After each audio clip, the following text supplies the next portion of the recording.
پہلے سورہ طٰہٰ کی مختلف آیتوں کا خلاصہ پیش کیا گیا۔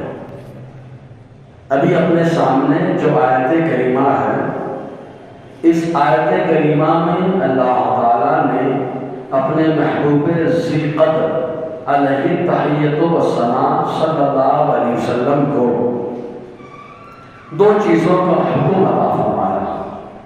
پہلی چیز کہ آپ اپنے اہل کو، اپنے گھر والوں کو نماز کا حکم دیتے رہیں اور اس پر جمے رہیں۔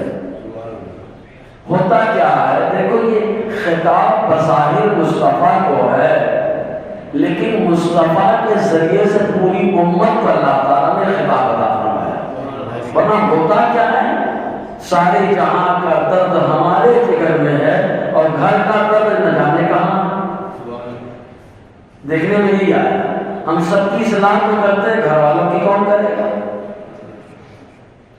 اسی لیے میرا تو اپنا انداز یہ ہے کہ کسی کی دینداری کا اندازہ لگانا ہے تو اس کے بچوں کو، اس کی بیٹیوں کو، اس کے گھر والوں کو دیکھنا۔ اگر گھر والوں کے وہ تبلیغ کرتا ہے، سدھارتا ہے، تو سمجھ لیجیے اللہ نے دین کا درد عطا فرمایا۔ کیونکہ آدمی کے اندر اگر دین کا درد ہے تو پہلے گھر والوں کو سدھارے گا۔ تو اس میں آقا علیہ السلام سے ظاہراً خطاب ہے، ورنہ در حقیقت حضور کے وسیلے سے اللہ تعالیٰ نے پوری امت سے خطاب فرمایا ہے کہ پہلے گھر والوں کو بھی حکم دیں اور گھر والوں کے ساتھ ساتھ آپ خود بھی وہ کرتے رہیں۔ اللہ تعالیٰ فرماتا ہے وَأَمُرْ أَهْلَكَ بِالصَّلَاةِ، اے محبوب آپ اپنے اہل کو، گھر والوں کو نماز کا حکم دیتے رہیں۔ ارے مصطفیٰ کے گھر والے ہیں یار، جن سے اللہ تعالیٰ نے گندگی کو دور اور کافور فرما دیا۔ سبعِ سنابل شریف کے اندر آیا کہ اس میں جو تین طرح کے آقا علیہ السلام کے گھر والے ہیں وہ تینوں شامل ہیں۔ ایک ہے اصل اہل بیت، ایک ہے داخل اہل بیت، ایک لاحق اہل بیت۔ سبعِ سنابل شریف کے اندر اصل اہل بیت ازواج مطہرہ، آقا علیہ السلام کے چاروں بیٹیاں اور دو صلی اللہ علیہ وسلم کے تینوں بیٹے۔ ازواج مطہرہ کو اللہ تعالیٰ نے قرآن میں کہا، اور آقا علیہ السلام کی چار بیٹیاں یہ اصل اہل بیت، تین بیٹے یہ اصل اہل بیت۔ داخل اہل بیت مولا کائنات حسنین کریمین کے داخل اہل بیت، اور لاحق اہل بیت، لاحق اہل بیت میں جو حضور صلی اللہ علیہ وسلم کے خدام ہیں، قیامت تک مصطفیٰ کا رحمت کے متبعین ہیں، وہ لاحق اہل بیت ہے نا۔ جیسے کہ آقا علیہ السلام نے سلمان فارسی سے فرمایا اے سلمان تم بھی میرے اہل بیت میں ہو۔ حضور نے فرمایا اے عبداللہ ابن مسعود تم بھی میری اہل بیت میں ہو۔ اور تاریخ ناسا کے حدیث پاک آقا نے فرمایا ابو بکر تم بھی اہل بیت میں ہو۔ تو یہ لاحق اہل بیت ہے۔ اب یہاں پہ ایک زبردست آقا کا اختیار، ہم تو کہتے ہیں اللہ نے تو جو اختیار مختار بنایا ہی ہے، نام ہی بتا رہا ہے مختار۔ مختار کس کو کہا جاتا ہے؟ اس کو کہا جاتا ہے جس کو اختیار دیا ہے۔ حضور کا نام ہے مختار۔ مختار کا مطلب ہی اللہ نے آپ کو مختار کل بنایا ہے نا۔ تو قرآن میں سورہ احزاب میں آیا اہل بیت، اللہ تعالیٰ نے ازواج مطہرات کو کہہ دیا۔ اب آقا علیہ السلام کے نواسے، حضور کی شہزادیاں، ابھی قرآن میں صراحتن کا ذکر نہیں، تو اللہ تعالیٰ نے کیا کام کیا معلوم؟ اہل بیت میں ازواج مطہرات کو ہم نے شامل کیا، کیونکہ حضور کرتے تو بولتے تھے تو اپنی بیویوں کو شامل کر لیا، اس لیے ازواج مطہرات کو اللہ نے اہل بیت کہا۔ اور جب بیٹی اور نواسے اور داماد کی باری آئی تو مصطفیٰ نے چادر ملے کر ان کا اہل بیت ہونے کا اعلان فرما دیا۔ اب یہاں پہ ایک نقطہ سمجھ لیں، اس کو استدراک کہا جاتا ہے۔ اس کو ایک نقطہ دے دیں۔ آقا علیہ السلام نے جب چادر میں لیا تو کیا کہا؟ حضرت ام سلمہ آئی چادر کے اندر نا، حضور نے فرمایا نہیں ام سلمہ تم مت آؤ۔ کیوں نہ؟ اس لیے کہ اب میرے اختیار سے میں میرے نواسوں کو، میرے داماد کو، میری بیٹی کو اب اہل بیت میں شامل کر رہا ہوں۔ فقط اسلام نے اپنے اختیار سے شامل فرمایا، تو ان کے اندر تینوں کا حکم دیا گیا، حالانکہ سب اعلیٰ درجے کے ہیں، سب اعلیٰ درجے کے ہیں، جو ہدایت کا ذریعہ ہیں ان کے بارے میں بھی اللہ تعالیٰ نے فرمایا لوگ انہیں بھی حکم دیتے رہے، انہیں بھی حکم دیتے رہے۔ نماز کا حکم اللہ تعالیٰ فرماتا ہے اہل کا معنی کیا ہوتا ہے؟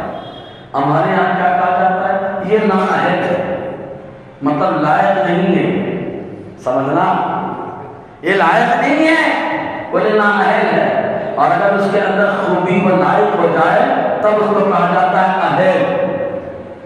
تو جیسے مصطفیٰ، تو مصطفیٰ کے گھر والے بھی ویسے ہی، تبھی اہل ہوں گے، ورنہ اہل نہیں رہ جائیں گے۔ اللہ نے اہل بتا کے بتا دیا، یہ نااہل لوگوں کی جماعت نہیں ہے، یہ مصطفیٰ کے گھر والے ہیں، یہ اہل لوگوں کی جماعت ہے، سمجھے نا؟ تو اللہ تعالیٰ نے اہل فرما دیا، اور جس کو اہل اللہ فرمائے اس کو اگر کوئی نااہل کہے تو گڑبڑ جائے گا، سمجھے کہ نہیں گڑبڑ جائے گا۔ تو اسی لیے سماعی شریف کے اندر بتایا داخل اصل اہل بیت، داخل اہل بیت، لاحق اہل بیت، سب کو اللہ تعالیٰ نے حکم دیا کہ محبوب سب کو حکم دیتے رہے۔ اسی لیے آقا علیہ السلام نے سب کو نماز کو بڑی سختی سے تلقین فرمائی ہے۔ اب یہاں پر ایک نقطہ لے لے، ہمارے لوگ بہت سارے بھائی ہمارے ایسے ہوتے بھولے ہیں بیچارے، یا علم سے کوڑے کہیں، بولے ہم تو حضور کو مانتے ہیں، اہل بیت کو مانتے ہیں، نماز کو نہیں۔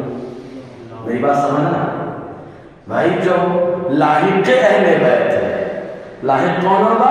متبع، پیروکار، یہی ہے نا، لاحق اہل بیت متبع پیروکار۔ تو جو پیروکار ہوگا اس کو نماز پڑھنی پڑے گی۔ کہا کیوں؟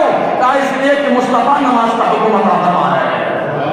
سمجھ میں اللہ تعالیٰ فرماتا ہے نماز کا حکم دیں، آپ دیں نماز کا حکم، اور کیوں نہ ہو، کیونکہ نماز کی لذت، ارے یار اللہ تعالیٰ نے تمام احکام، روزے کا حکم یہی مل گیا ہے نا، حج کا حکم یہی مل گیا، زکوٰۃ کا حکم یہی مل گیا، ساری چیزوں کا یہ حکم یہی ملا، لیکن وہاں نماز کیسی شان ہے تیری، معراج کی رات اللہ بلا رہا ہے تو پھر میں نماز عطا فرما رہا، اس کی اہمیت کا اندازہ لگائیے۔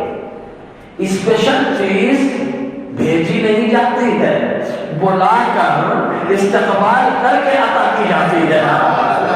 تو کہاں بہت سارے احکام ہیں، سارے احکام اللہ تعالیٰ کی طرف سے آئے، عبادت سب ہے، عبادت سے انکار نہیں ہے، لیکن افضل العبادات، اہم العبادات، اللہ نے نماز کو بنایا، اس لیے پہلے محبوب کا استقبال فرمایا، تحفے میں نماز عطا فرمایا، تحفے میں نماز عطا فرمایا، اور تحفے کو اگر ایسے چھوڑ دو، ادھر دیکھو بھی نہیں تو اس کی ناقدری ہے۔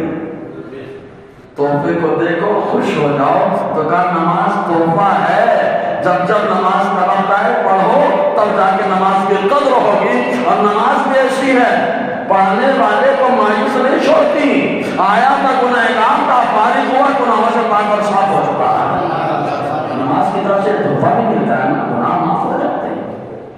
تو اللہ تبارک و تعالیٰ نے فرمایا محبوب وَأَمُرْ أَهْلَكَ بِالصَّلَاةِ، آپ اپنے اہل کو نماز کا حکم دے۔ دیکھیں اسی لیے حضور کے گھر والے نماز جب پڑھتے ہیں تو بے مثل و بے مثال، آقا کے صحابی نماز پڑھتے ہیں تو بے مثل و بے مثال، ایسی نماز ہے، ایک سجدے میں پوری رات کٹ جا رہی ہے، یہاں تو 20 رکعت تراویح پہ ٹیلے ہو جا رہے ہیں، صحیح ہے کہ نہیں؟ 20 رکعت تراویح میں بیٹھے ہیں، جوان ہیں، کھانے میں تھکتے نہیں، گھومنے میں تھکتے نہیں، ہیرو باسی میں آ جائے تو تھکتے نہیں، یہی نوجوان 1.5 گھنٹہ 2 گھنٹہ کرکٹ کھیلتا ہے، تھکتا نہیں ہے، تراویح میں آتا ہے تھک جاتا ہے، کیوں؟ اس لیے کہ یہ اپنے اپنے ضرب کی بات ہے، دنیا غالب کی وہاں نہیں تھکا، جس کے اوپر دین غالب ہو جاتا ہے وہ نماز میں نہیں تھکتا ہے، دین کا طلبہ۔ اسی لیے حضرت فاطمہ الزہرا سجدہ مکمل نہیں ہو پاتا، رات مکمل ہو جاتی ہے۔ اللہ تعالیٰ فرماتا ہے نماز کا حکم دینا، ایک چیز آپ غور کرنا، کتنا بھی ٹینشن ہو، کتنا بھی ٹینشن ہو، وضو بنائیے، نماز پڑھیے، دیکھیے اللہ کے ساتھ سکون عطا فرماتا ہے۔ آسمانی بات نہیں ہے، ایک دم سکون ہو جاتا ہے، ریلیکس، اطمینان۔ جو لوگ بولتے ہیں نا بڑی الجھن ہو رہی، اب تو ہماری قوم پھوکٹ میں سکون چاہتی ہے، پھوکٹ میں بابا جی کا تعویذ مل جائے ہم کو سکون مل جائے۔ ابھی آؤ نماز میں، نماز سے بڑی تعویذ کون ہو سکتی ہے چیز؟ نماز کا ایسے ایسا فارمولہ اللہ نے دیا ہے کہ آدمی اگر بیمار بھی ہے پڑھے نماز تو اللہ تعالیٰ اس کو بھی بیماری سے شفا عطا فرماتا ہے۔ نماز معلوم ہے حضرت ابو ہریرہ رضی اللہ تعالیٰ عنہ، ابن ماجہ کی حدیث ہے، ایک دن حضور کے ساتھ نماز پڑھ رہے تھے، نماز پڑھتے پڑھتے پیٹ درد کرنے لگا، پیٹ دکھنے لگا، بیٹھ گئے۔ آقا علیہ السلام فارسی میں کلام کرتے ہیں، الشکمت ترات، اے ابو ہریرہ کیا تمہارا پیٹ دکھ رہا ہے؟ فارسی میں حضور نے گفتگو کی، ابن ماجہ میں ہے، کہا الشکمت ترات، اے ابو ہریرہ پیٹ میں درد ہے؟ کہا ہاں یا رسول اللہ، حضور نے فرمایا کھڑے ہو جاؤ، نماز پڑھو، فإن فیہا شفاء لکل داء۔ آقا نے فرمایا ابو ہریرہ نماز پڑھو، اس لیے کہ نماز کے اندر اللہ تعالیٰ نے ہر بیماری سے شفا عطا فرما دیا ہے۔ دوسرے سے دعا کراتے ہیں نہیں، حضور نے کہہ دیا شفا ہے، دعا شفا کرنی۔ بیمار ہے 500 کی دوا لے آ سکتے ہیں لیکن 5 منٹ کی نماز نہیں پڑھ سکتے، صحیح ہے نا؟ 500 پھینکنا اچھا لگتا ہے، یہ 5 ٹائم آنا اچھا نہیں لگتا ہے۔ یہ ڈاکٹر دوا دے گا دنیا کے اعتبار سے، اور میرا اللہ شفا دے گا حقیقت کے اعتبار سے۔ اللہ حقیقت میں شفا دیتا ہے، اس کا یہ مطلب مت نکالنا کہ دوا لینے بند کر دے کیا؟ نہیں بھائی، اللہ نے ہر بیماری کے ساتھ علاج بھیجا ہے سوائے موت کے، سوائے موت کے۔ تو نماز کے اندر ہر بیماری سے شفا ہے، سکون ہے، راحت ہے۔ حضور کو کوئی بڑا معاملہ پیش آتا تو نماز خود پڑھتے تھے، تو اللہ تعالیٰ فرماتا ہے محبوب آپ اپنے گھر والوں کو نماز پڑھنے کا حکم دیتے، وَاصْطَبِرْ عَلَيْهَا، اور آپ خود اس میں جمے رہیں، آپ خود اس میں جمے رہیں۔ ہم لوگوں کو تو چوٹ لگ جائے تو نماز معاف کرا دیتے ہیں، ایسا لگتا ہے۔ دیکھو یہ طائف کا موقع ہے، حضور گئے سمجھانے کے لیے، طائف کے نالائقوں نے مارا، پتھر چلا ہے، مصطفیٰ کے قدم سے خون نکلنے لگا، نالائق مبارک خون سے تربتر ہیں۔ آقا علیہ السلام نے برا نہیں مانا، ہم لوگ کو بتا دیں جملہ بول دیا جائے، اے مولانا یہ سب کرتے رہتے ہیں خالی، بولے نہیں کریوں میں حضور کو پتھر مارے گا، لیکن آقا نے کیا فرمایا؟ اے طائف کے پہاڑ گواہ ہو جا، یہ نہیں مان لا رہے، ان کی نسلیں ایمان لائے ہیں، یہ نہیں لا رہے ہیں، نسلیں ایمان لائے ہیں، تو گواہ ہو جا۔ آقا نے طائف کے پہاڑوں کو گواہ بنایا تھا، اور طائف کے پہاڑوں کو گواہ بنا کر آقا علیہ السلام جب واپس آئے تو راستے میں حضور صلی اللہ علیہ وسلم کا اگرچہ رشتے میں کچھ لگتا تھا لیکن ایمان کے اعتبار سے کوئی تعلق نہیں تھا، جس کا نام شیبہ اور عتبہ ہے، ان کا باغ ہے انگوروں کا۔ وہاں آقا علیہ السلام آگے جھاڑ کے نیچے آپ نے اپنے قدم سے جب نالین کو اتارا تو خون ٹپک رہا تھا، خون ٹپک رہا تھا، لیکن دین کا کام بند نہیں ہوا۔ ہم لوگ ہوتے تو بند کر دیتے، صحیح بات ہے نا؟ کیوں؟ ہم کو تو خالی میٹھا کھانا سنت ہے، رائے خدا نے خون بہانا یہ بھی سنت ہے نا۔ آقا علیہ السلام نے خون دیا، جیسی جب جیسی ضرورت ہے شریعت کا حکم ویسا ہوتا ہے، تب حالات کو دیکھ کر شریعت کا جو حکم ہے اس پہ عمل۔ خون نکلنے لگا، آقا علیہ السلام نے وضو فرمایا، نماز پڑھنے لگے تو عتبہ اور شیبہ انگور کا باغ ہے، اس نے کیا دیکھا؟ ایک عیسائی ہے جس کا نام ایداس ہے، ایداس۔ عتبہ اور شیبہ کے باغ میں کام کرنے والا مزدور عیسائی تھا، کہا یہ انگور لے جاؤ، اگرچہ کیسے بھی ہیں تو ہمارے رشتے دار، جا کے ان کی خدمت کرو۔ آقا علیہ السلام نماز سے فارغ ہوئے، دیکھو میرے رب نے کیسا کرم فرمایا، ایک جناب کافروں نے تکلیف پہنچائی ہے تو دوسرا کافر آقا علیہ السلام کی خدمت کرنے کے لیے آ رہا۔ اب بھیجنے والا کافر، لیکن وہ عیسائی تھے، عیسائی تھے۔ انگور پیش کیا، آقا علیہ السلام نے کھایا، انہوں نے دیکھا تو پوچھنے لگے کیسے کیا معاملات ہیں؟ حضور کے سارے معاملات بتائے، ابھی تک ایمان نہیں تھا، جب سنا تو کلمہ پڑھ کر مشرف اسلام ہو گئے۔ وہی عتبہ اور شیبہ جو آقا علیہ السلام کے لیے انگور ان کا جادو ان پر بھی چل گیا، ان کا جادو ان پر بھی چل گیا. یہ حسد کا کیڑا آدمی کو بربادی کے نام لے کے گیا. اور اگر محبت کا معاملہ آتا تو ہدایت کے ستارے بھی تو بن جائے. تو اعتراض ایمان لائے تو حضور کا سفر تو بس آئے، دیکھو تو کچھ نہیں ملا، کوئی ایمان نہیں لایا. لیکن حقیقت میں دیکھو تو اللہ نے ایک ایمان والا کھڑا کر دیا، ایک دیوانہ کھڑا کیا جو جس کا نام اعراض ہے. اور بعد میں طائف سے بہت سارے لوگ پیدا ہوئے. محمد بن قاسم سبحان اللہ، بہت سارے لوگ. وہی طائف حجاج بن یوسف اگرچہ کیسا بھی رہا لیکن قرآن میں صبر سے تو لگوا ہے، کام اچھا کر گیا. یہ اگرچہ دوسرے کام اس نے کروا، قتل کے معاملات کروا، تو لوگ ایمان لائے. آقا نے پہاڑ کو گواہ بنایا. ہم لوگ ہوتے پہاڑ کو گواہ، حضور نے پہاڑ کو گواہ بنایا اور بتا دیا کہ دین کا کام کبھی کبھی پتھروں کو سنا کر کے بھی ہوتا ہے. ضروری نہیں کہ ہر کام انسان سنے. تو انسان دین کا کام کرنے جاتا ہے، سوچتا ہزاروں کی تعداد ہو. نہیں پیارے، اگر تعداد نہیں بھی ہے تو وہاں پتھر تو موجود ہے، ان کے سامنے گفتگو کر کے اپنے دین کا درد پیش کیا جا سکتا ہے. آقا علیہ السلام نے پہاڑوں کو گواہ بنایا. تو اللہ تعالیٰ فرماتا ہے محبوب اپنے نہر کو آپ نماز کا حکم دے، بس تبیر علیہا، اور آپ بھی اس پر چلے رہیں. کہ نماز پڑھنے کا تو خرچہ کرنا پڑتا ہے. تو اللہ تعالیٰ کیا فرماتا ہے؟ نہیں، لا نسألک رزقا، ہم تم سے روزی نہیں مانگتے کہ نماز پڑھنے آؤ تو دینا پڑے گا، نماز پڑھنے آؤ تو دینا پڑے گا. نہیں، ہم تم سے روزی نہیں مانگتے.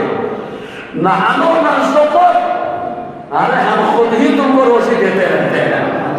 اللہ تعالیٰ ہم تم کو روزی دیتے رہتے ہیں. اور اللہ تبارک و تعالیٰ روزی جب دیتا ہے جس کو دیتا ہے تو ان اللہ یرزق من یشاء بغیر حساب. میرا اللہ جب دیتا ہے تو بے حساب دیتا ہے، بے حساب دیتا ہے. حساب وہ لگائے جو حساب میں ہو. میرا مولا لا محدود ہے تو جب وہ دیتا ہے تو بے حساب دیتا ہے نا. تو جس کو دیتا ہے مصطفیٰ کے ذریعے صحیح دیتا ہے. آقا علیہ السلام لیکن حضور نے فرمایا میری امت دو چیزوں سے ڈرتی بہت ہے، حالانکہ دونوں اس کے لیے بہت عافیت کی چیز ہے. نمبر ایک، آقا علیہ السلام نے فرمایا موت سے بہت ڈرتی ہے. صحیح ہے نا؟ ڈاکٹر خالی بتا دے بس آج ہی کی رات ہے، جناب آپ کی آنکھوں سے آنسو بہ رہے ہیں، آج ہی کی رات ڈاکٹر نے بتا دیا. جبکہ اللہ تعالیٰ نے ہمیشہ بتایا موت کب آ جائے کچھ پتا نہیں. امام الغزالی نے ایک حکایت لکھی، حکایت میں یہ ہے کہ ملک الموت علیہ السلام ایک شخص ایک اللہ کے ولی کے پاس پہنچے. امام الغزالی لکھ رہے ہیں پہنچے تو جاتے ان کے کان میں جھکے سے کہا جانتے ہو مجھے میں کون ہوں؟ کہا کون ہو؟ کہا میں ملک الموت ہوں.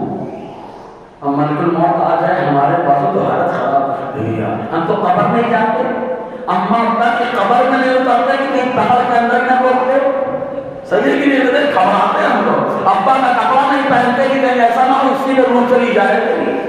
نہلاتے نہیں کرتے، کفن میں ہاتھ نہیں لگاتے کہ ساتھ پہ جانا پڑ جائے. لیکن وہاں اللہ والے ہیں، وہ کہتے ہیں سبحان اللہ میں بہت دن سے تمہاری ملاقات کا انتظار کر رہا تھا، بہت دن سے تمہاری ملاقات کا انتظار کر رہا تھا. تو ملک الموت نے کہا کیسی موت چاہیے؟ کہا کیا اس میں اختیار دل کا کیا؟ بولے اللہ تعالیٰ کا کرم ہوتا ہے جس کو چاہتا ہے اس میں اختیار عطا فرماتا ہے. کیسی موت چاہیے؟ تو انہوں نے کہا بس ایک گزارش ہے. کہا کیا گزارش ہے؟ کہا میں وضو بنا کر سجدے میں رہوں تو میری روح قبض کر لے گا.